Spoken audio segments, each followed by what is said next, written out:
He says when two people commit a murder, it's sort of like they're riding on a trolley car together. One can't get off. As the cameras rolled on a pivotal scene, tension gripped the set of a classic crime film, prompting the production team to implement strict security measures. Armed guards lined the perimeter, ensuring the actors could focus without distractions. Walter Neff, an insurance salesman played by Fred McMurray, found his mundane life turned upside down by Phyllis Dietrichson, portrayed by Barbara Stanwyck. Their dangerous liaison unfolds as she tempts him into a murder scheme for financial gain, striking at the heart of moral dilemmas wrapped in deceit. The plan, however, spirals into chaos when Neff's boss, played by Edward G. Robinson, starts to dig deeper into the suspicious circumstances. This film not only challenged the boundaries of its time, but also faced internal conflicts among its creators, resulting in changes that shaped its release. The harrowing journey of betrayal and moral ambiguity laid the groundwork for the film noir genre, leaving an indelible mark on cinematic history. The porter could... Well, I could get you cigars for you. Be glad to, Mr. Dietrichson.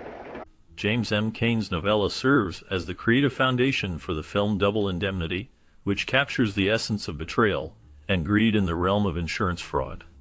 The real-life inspiration behind the story traces back to a notorious crime that took place in 1927, where Ruth Snyder, driven by her desires, persuaded her lover Judd Gray to eliminate her husband. Their plot unfolded after Snyder secured a substantial insurance policy on her spouse, illustrating a chilling plan motivated by financial gain. The trial that followed captivated the public, and Cain, who observed the proceedings firsthand. This trial revealed the darker sides of human nature and the lengths some would go to achieve their goals. Additionally, the infamous photograph of Ruth Snyder's execution in the electric chair marked a critical moment in media history, as it became the most iconic news image of the 1920s. The stark visual representation of justice served resonated with audiences, further embedding the case in American cultural memory and influencing the narrative of Double Indemnity. And that somebody else. They'll be digging their own graves.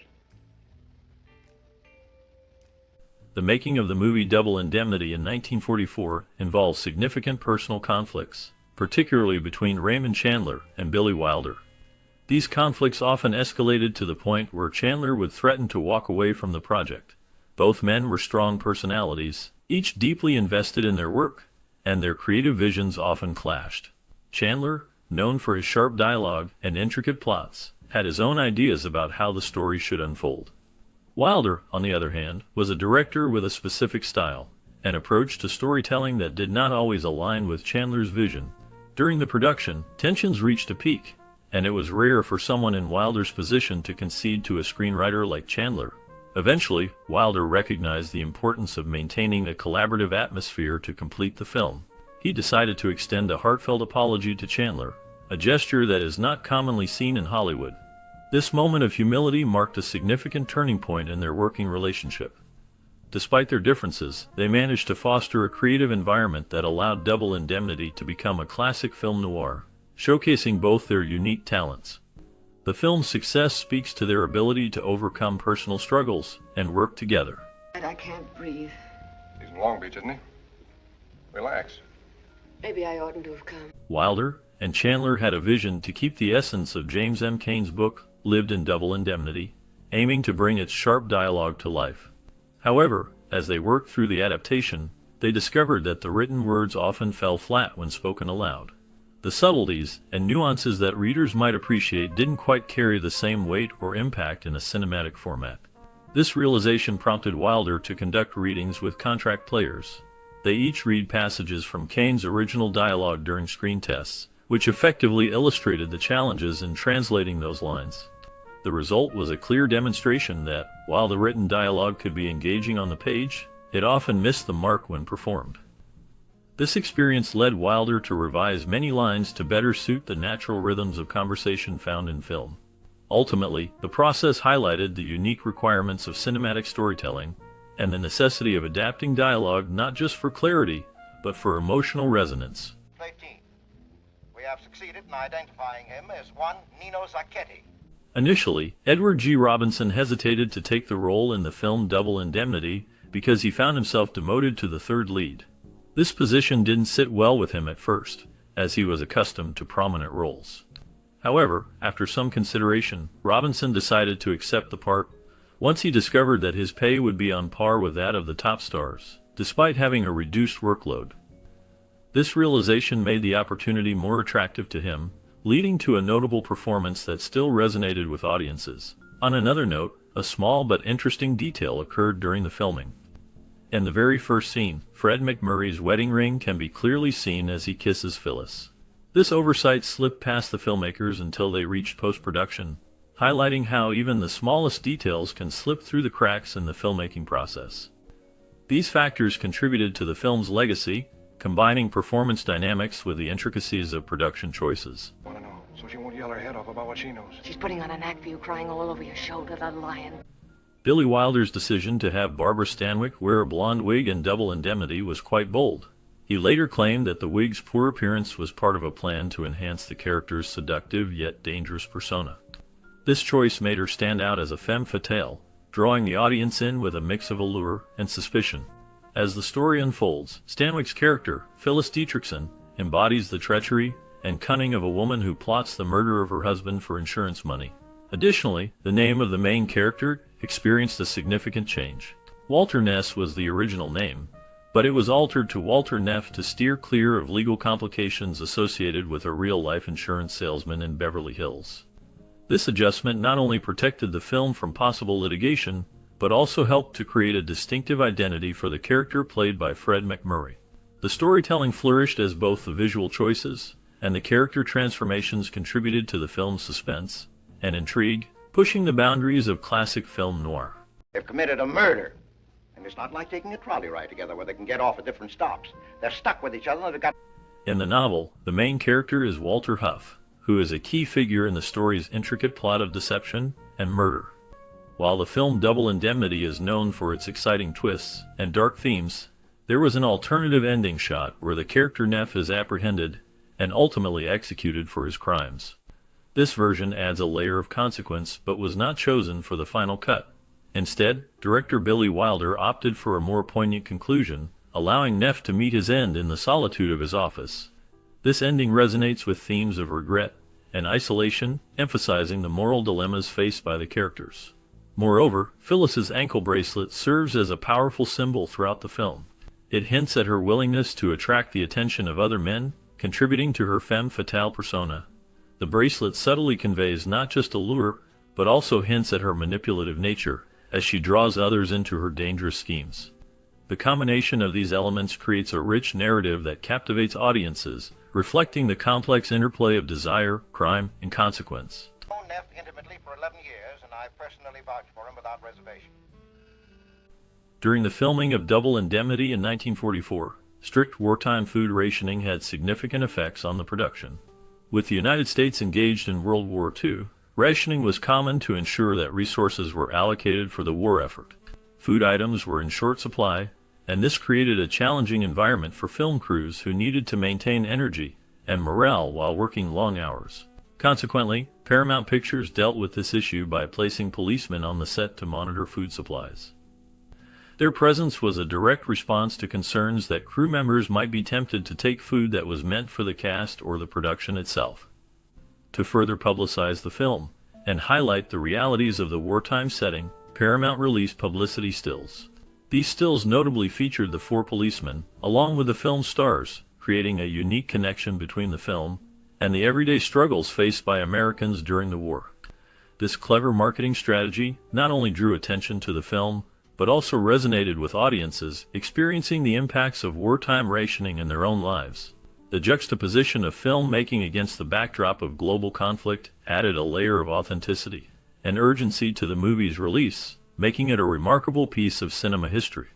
You told me you did, then you told me you didn't. Now you tell me you want to pay me a part of it, whatever it is. You want to bargain with me at a... Double Indemnity, directed by Billy Wilder and released in 1944, stands as a cornerstone of the film noir genre, captivating audiences with its intricate plot and dynamic character interplay.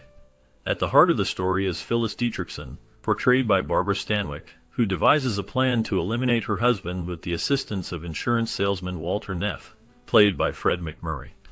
The scheme centers around deceit and manipulation as they aim to collect a life insurance payout through a cunning murder disguised as an accident. This deceptively simple premise unravels into a tense exploration of trust and morality as paranoia begins to cloud their calculations.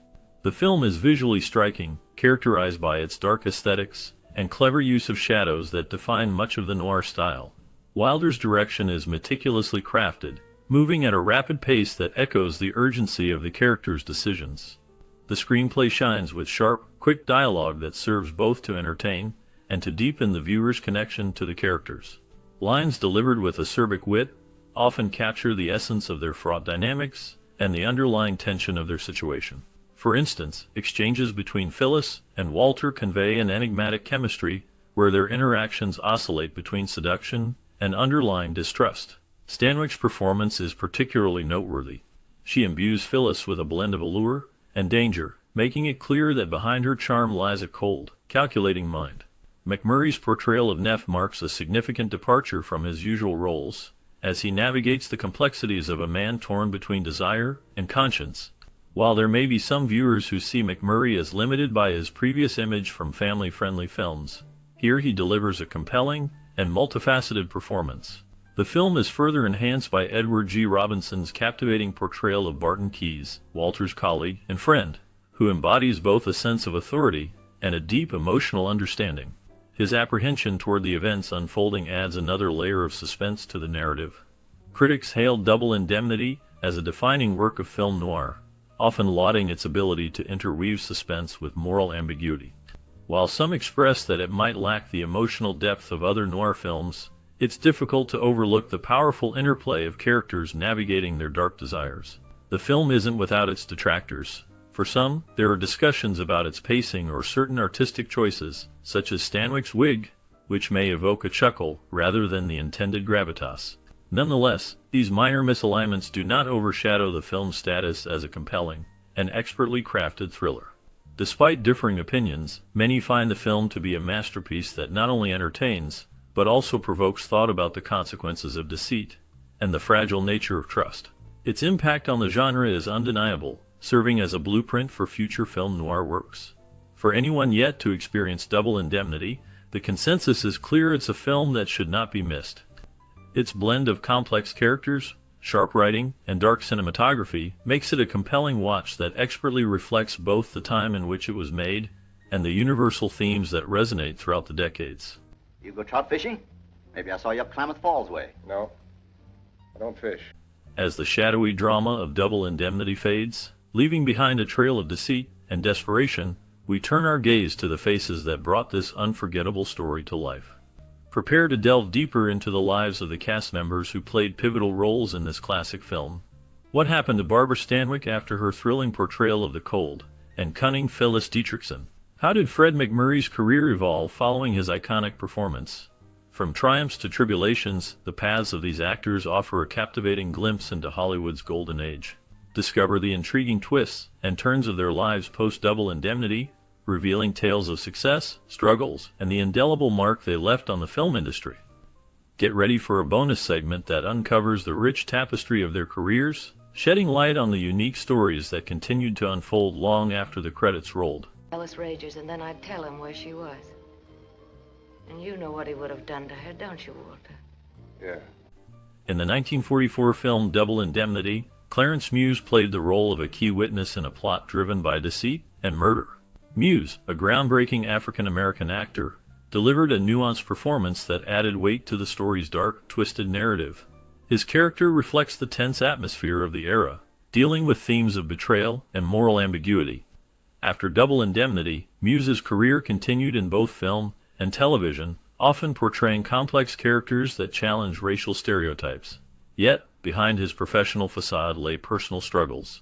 Muse faced significant obstacles as a trailblazer in Hollywood at a time when opportunities for black actors were severely limited. His experiences included grappling with the fallout from racial discrimination. He endured controversies in his personal life that further complicated his public image, including issues related to his financial status and struggle for greater representation in the industry. He was involved in the 1950s civil rights movement, using his platform to advocate for equality. In his later years, Muse continued to work in television, appearing in series like The Twilight Zone. He passed away in 1979. Information about his life has remained sparse since his death, with few records detailing his later years. Muse's legacy as a pioneer endures, marking him as a significant figure in the history of American cinema.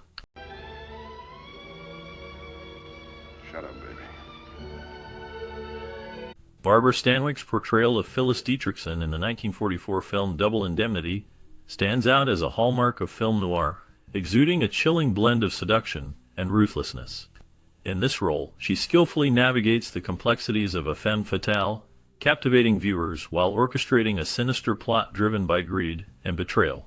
Stanwyck's performance reflects her deep understanding of the character's motives, her ability to portray both vulnerability and manipulation, providing a powerful commentary on desire and morality. After Double Indemnity, Stanwyck continued to have a successful career in film and television, winning an Emmy Award for her work in the series The Barbara Stanwyck Show. However, her life was not without personal hardships. She faced significant challenges, such as the tragic death of her son, which took a toll on her briefly. Stanwyck had a turbulent personal life, with a marriage to actor Frank Fay marked by violence and public scandal. Moreover, during the McCarthy era, she was implicated in political controversies due to her past connections. In her later years, Stanwyck remained a beloved figure, but withdrew from the public eye, focusing on her health. She passed away in 1990, leaving behind a legacy marked by both triumph and tragedy. The last known information highlights her continued influence on contemporary actors, who admire her ability to blend strength with vulnerability in her roles. I sent a tow car over to your garage this afternoon, and they jacked up that burned out. In the 1944 film Double Indemnity, Mona Freeman portrays the role of the secretary, a character entangled in the dark web of deceit and murder. Her performance adds a layer of intrigue, showcasing the precarious position of a woman in a male-dominated world where trust is a luxury. Freeman's character serves as a stark reminder of the moral complexities that surround the plot, providing a contrast to the cold calculations of the main characters. Freeman, born in 1926, began her acting career in the early 1940s, quickly becoming a popular figure in Hollywood. However, her life was not without turmoil. She faced significant personal challenges, including the pressures of fame and the stigma of failed relationships. Freeman dealt with scandals, particularly surrounding her tumultuous marriage to actor Robert O'Neill, which led to public scrutiny. Later, her career faded as the film industry transformed in the 1950s, leaving her seeking new paths outside of acting. After leaving Hollywood, Freeman continued to face struggles but eventually found solace in teaching. In her later years, she mostly stepped away from the public eye. The last known information about Freeman indicates she lived a quiet life, passing away in 2018 at the age of 91. Despite the ups and downs, her role in Double Indemnity remains a significant part of film history, a blend of talent and intrigue that reflects the shadows of her life. Think you can do it now?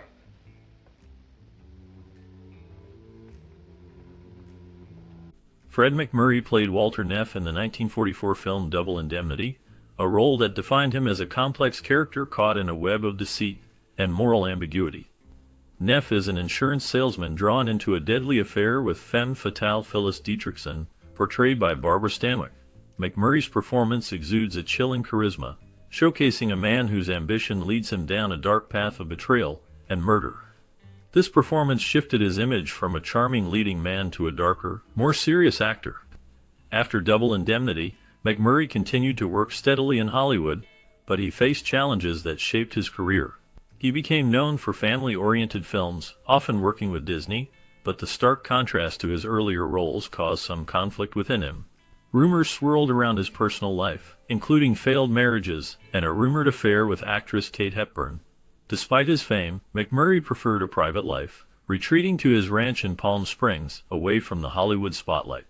In later years, he struggled with health issues and financial difficulties due to poor investments. Fred MacMurray passed away in 1991, leaving behind a legacy of the duality of man, exemplified in his haunting portrayal of Walter Neff. Last known information reveals efforts to rehabilitate his reputation in the years following his passing, highlighting the complex humanity behind the public persona. The shield to put down the bet. And suddenly the doorbell rings and the whole setup is right there in the room with you. In the 1944 film Double Indemnity, Bess Flowers portrays the role of Norton's secretary, a character who plays a seemingly trivial part in the plot, yet embodies the complexities of film noir. Her character adds depth to the narrative through subtle interactions, capturing the aura of secrecy and intrigue surrounding the story. Following her performance, Bess Flowers became known as the Queen of the Movie Extras, appearing in over 150 films throughout her career, contributing to scenes that often involve significant characters while remaining in the background. Flowers faced personal hardships, including a challenging marriage to actor and director William Morris, which ended in divorce amidst rumors and scandals surrounding their relationship. Despite the turbulence in her personal life, she maintained her career in Hollywood, navigating a male-dominated industry. She was also known for her resilience, surviving the various hurdles posed by ageism in Hollywood as the decades progressed. In later years, interest in her life faded, and details became scarce, but she remains an emblematic figure of classic cinema. Information about her final years remains limited, but her influence persists in the film world. Her life reflects the struggles of many women in a changing industry. Okay, this has got to be fast. Here, take his hat. Pick up the crutches. Edward G. Robinson played Barton Keyes in the 1944 film Double Indemnity, a character that reveals his exceptional talent for portraying intelligence and determination. Keyes is an insurance investigator who suspects foul play in a complicated murder case, showcasing Robinson's ability to bring depth to morally ambiguous characters. This performance added to his reputation as a versatile actor skilled in both villainous and heroic roles. Following the film's release, Robinson faced profound personal challenges. In the late 1940s, he was implicated in the film industry blacklist, accused of having communist ties, which severely impacted his career. He struggled with the repercussions of this stigma, which led to a significant decline in roles during a time when Hollywood was clamping down on perceived subversive artists. Additionally, Robinson endured a troubled personal life, having experienced a high-profile divorce and faced familial issues, including his son's difficulties. In his later years, he battled health problems, including a grave illness that left him frail. Edward G. Robinson passed away in 1973, leaving behind a complex legacy marked by stunning performances and a life defined by the tumultuous changes of his times. Somebody else. I had to find out.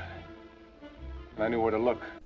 In the 1944 film Double Indemnity, a notable character is the man reading a magazine outside Keyes' office. This role reflects the pervasive atmosphere of distrust and intrigue that defines the film's noir style. The character stands as a symbol of the mundane world wrapping around the dark undercurrents of the plot. It serves as a reminder that crime often lurks beneath the surface of everyday life. Raymond Chandler, a master of noir fiction, has created similar characters throughout his works, weaving together the tension between ordinary life and crime's seductive pull. Chandler's career began in advertising before he turned to writing novels like The Big Sleep and Farewell, My Lovely, which redefined crime fiction. His personal life was marred by alcoholism and marital strife. His wife, Sissy, was a pivotal figure in his life, suffering from chronic illness, which added strain to their relationship.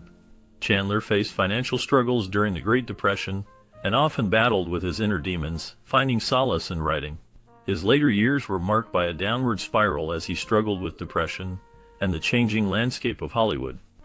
By the time of his death in 1959, Chandler's legacy was cemented as a foundational figure in crime literature, though his life remained a turbulent journey marked by personal challenges and the constant duel between his brilliance as a writer and his troubled existence.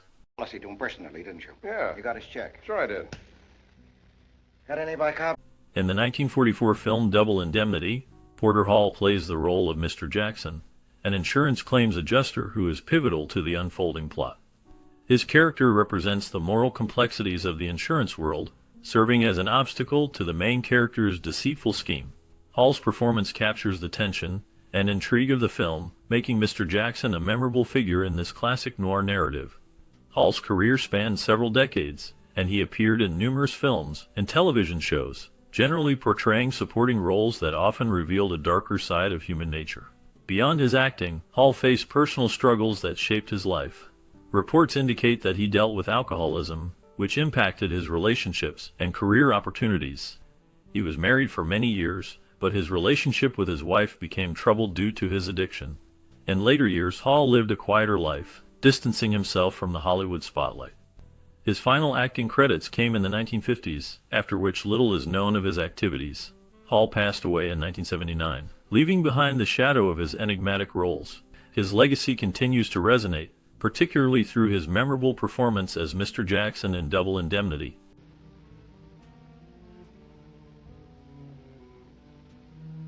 As we wrap up our look at the 1944 classic Double Indemnity, it's clear that this film is more than just a noir masterpiece. It shaped the careers of its lead actors, Fred MacMurray, Barbara Stanwyck, and Edward G. Robinson. After this film, MacMurray became known for his everyman charm, but ironically took on more light-hearted roles, while Stanwyck solidified her status as a Hollywood legend, proving she could excel in any genre. Robinson faced the challenges of typecasting, shifting between tough roles, and embracing a more diverse range later in his career. The film faced its own challenges. Its provocative themes and frank dialogue pushed boundaries for its time, leading to criticism but also to accolades. Many of you may have fond memories of watching this film in your childhood. Did it spark conversations in your home or connect you with your parents or grandparents? We'd love to hear your stories. Share your memories and experiences in the comments below. Your reflections on this timeless classic matter. The point is, Keyes believes Sacchetti is the one he's been looking for. Have him in the gas chamber before he knows what's happened to him.